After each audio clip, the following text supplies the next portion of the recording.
Make a meaningful convening to start this off. And so we were trying to think about, okay, well, what sort of topics should we do? What would be valuable to Asheville? And all of us are very passionate about education. And we kind of landed on, well, let's make this about education. And then we were thinking about what sort of a process would we use, and we thought hearing stories would be really valuable, and we were trying to think about, okay, let's have a diverse group of people from the school system to show some different perspectives. And then we just kept coming back to some of the things that are going on in our schools right now and some of the opportunities that we have to really address things as a community. Because one of the things that's really central to all of us is that we really believe in the wisdom of groups. And we know that what's going on, the opportunity to educate all children so that they really have an quality experience and quality access to public learning environments, that's a community job. That doesn't lie on any one person or one district or that sort of thing. And so we wanted to use the wisdom of bringing a group together. And then our conversations of like having a diverse panel, and we were like, you know what, let's just be direct. Let's have African Americans who can tell stories about opportunities that were great in this town and opportunities that were missed in this town. And if we want to hear other stories, we can hear other stories, but we don't have to try and make every event everything. So that's how this particular framing came to be. And at the core, we're really interested in how do all children have a chance to learn and to grow and to thrive in Asheville and Buncombe County. And we know that there are a lot of people, it's highly possible that folks at Asheville City Schools right now we're just in folks' image right now. You know, when Lucia guided us for that paying homage to those who are doing incredible work with our young people.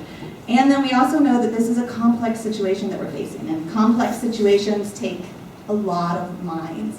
So that's our hope, is that maybe today we can find a little bit of wisdom that can add to the good work that's already being done, and that can shine a light on places where maybe we need to see something that we're not seeing.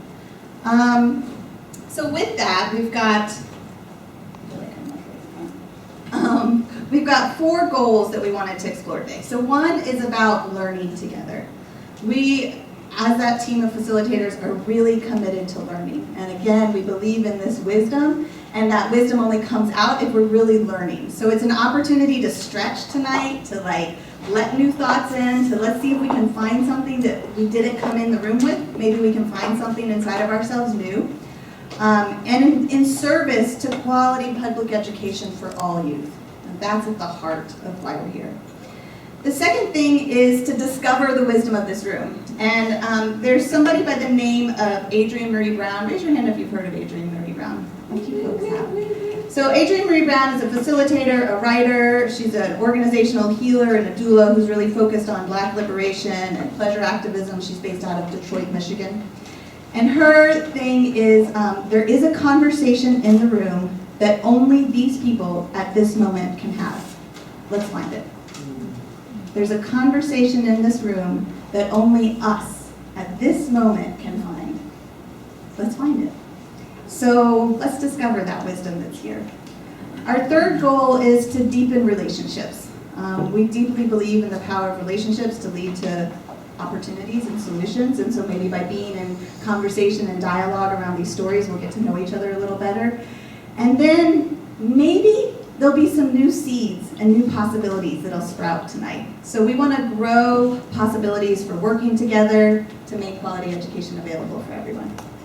So that's the goals.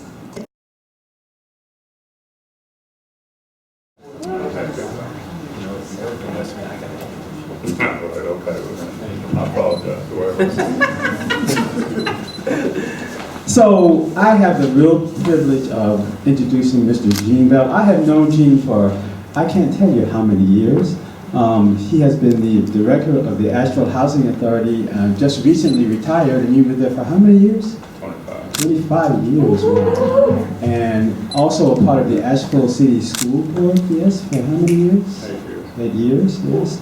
A real leader in the community and somebody that I personally look up to and admire deeply. So please welcome Mr. Gene Bell.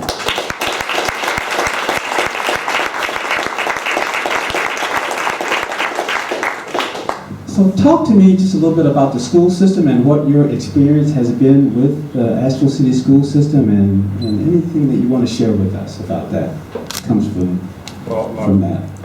My background in education started before I got here. My mom was a teacher. I grew up in an environment where education was the most important thing, at least they thought it was. And I also attended Jesuit schools until I was in high school, and my experience of being 1%, 2%, 3% of the population helped shape me. And then I went to a Catholic college, and on and on and on and on and on. So nothing here was surprising to me. What was surprising to me was how passive the community was about the disservice of the African American kids. So two of my cohorts back there, good friends, Dwight and Dolly, we were the ones that, I went to the school board and said we had a plan, and Mark Gordon and I at my house figured out that the KIP program was probably one of the programs that was affordable and was one of the most successful programs in the country, and now they have 242 KIP programs throughout the country. So we went to New York and looked at the KIP program in the Bronx and spent time there. I spent a week and then went back for another week. So we presented to the school board at that time that we thought it would have significant value to bring the KIP program here. And of course there was all kind of discussions, but there were a lot of things that made it work. One was it was free. Two, they had looping in their system, which at that time had been proven to be advantageous for kids. They also had a requirement that all teachers teach consistently as far as folders, processes, everything that you teach, so that when a child goes from one grade to another grade, they don't have to adjust to the teacher. They already know what the patterns are. So they're not always reacting to people, to adults trying to tell them something. They already have the basics for every time they go. So we got the program here and was really, really successful. Dwight was on the board, and Dolly and I were talking all the time, and a lot of it was just Dolly talking. But we came up with a plan, and it was great. And then there were some administrative issues that happened, and at that time the superintendent didn't feel that the program was viable, not academically, because it was viable academically, but there was some administrative foolishness that he felt prohibited us from going forward. And Can I ask you one thing? There was a component that involved the parents that was a little different than the average school system. Well, KIP, and that was kind of the rub. The KIP program requires, if it's not part of the school system, so this was one of the exceptions. For the KIP to be a part of the school system is the exception. Matter of fact, they warned us that that may not be the way to go, but we wanted to do it. So one of the requirements is that all the parents have to be involved. They have to spend X amount of hours a week, which is minimal, to be involved, like coming to the school, understanding the lesson plan, meeting the teacher, and assisting if they can. I think we too quickly assume that everybody in America that goes to our public school systems are middle-class white people, and I don't know why we haven't figured out that's not true. And I just thought maybe somebody might go look in the window one day and say, well, that's not true. So having understood that it's not for middle-class white people, that it has to be, you have to incorporate all races of people, and that's where we are. I mean, the statistics clearly show that race is a predominant factor that causes black kids to fail. That's a given. Poverty is a factor, some other things are factors. But race is the only thing, if you take the academic achievement, the SAT, ACT, whatever you take, a white kid with high school graduated parents will score higher than a black kid with 2 college educated parents. So we know there's something in the system, not about intellect, but something in the system that prohibits blacks from being able to obtain equally. That doesn't mean I know people that score high and all that I'm talking about. as a norm. And then the other factor that we all should all be concerned about is that 2/3 of all African Americans that have postgraduate degrees get those from HBCUs. So we have 2 minutes left. So what happened to Chris Academy? Because it's not here anymore.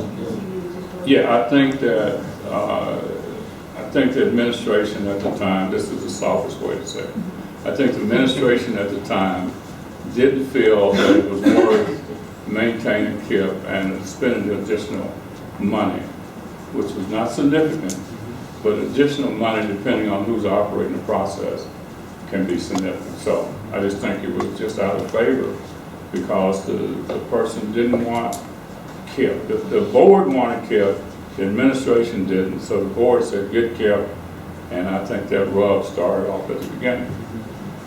But it worked. It was a successful school. It was a successful school. If you look KIPP up online, there isn't a KIPP program in the United States that's not successful. The way it's designed, it has to be successful. So, and that's from kindergarten all the way through high school. So we have 1 more minute.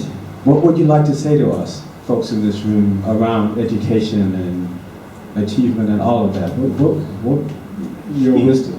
Well, I want the white people in the room to realize that the disservice that we're doing to our kids is because we have a system that discriminates against black kids.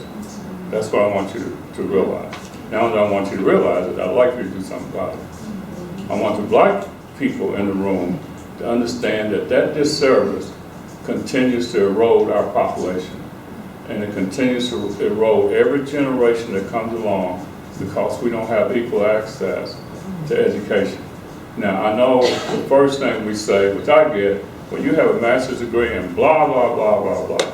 You know, you can find exceptions to every rule.